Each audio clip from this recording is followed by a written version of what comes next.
This video is sponsored by PCBWay. PCBWay offering 3D printing, CNC machining, sheet metal fabrication, and injection molding. So if you are like me and working on custom design and wanna 3D print it without having headache and failed print, head over to PCBWay.com.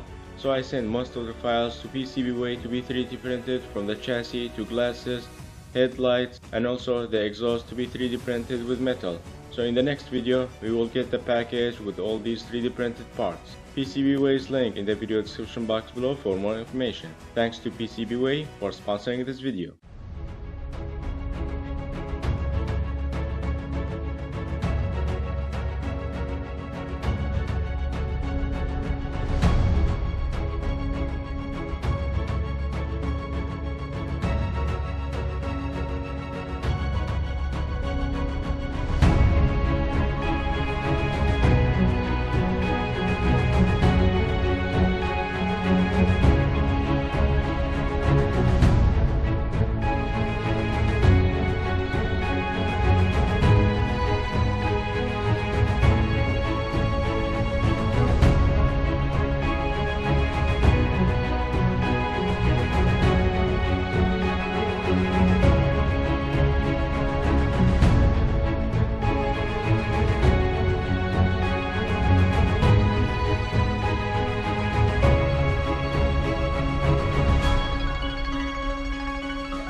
This is how it looks after so many hours of working, and now I want to go over some of the things. This table gonna be in the middle, so whenever I'm working on assembling a car, it will be here, and I will have this background. I have a resin printer here. The reason I put it here because I have a window here, so I can put extraction fan and take all the fumes out. I have Bambu Lab H2D. This car not gonna be here. It will be for the new printer which arrived today. Video about that very soon. I also put all the filaments that I need here, so it will be for the new printer and also X1C. I also have some other filaments here, but right now I don't need them, and I have Elegoo Saturn 4.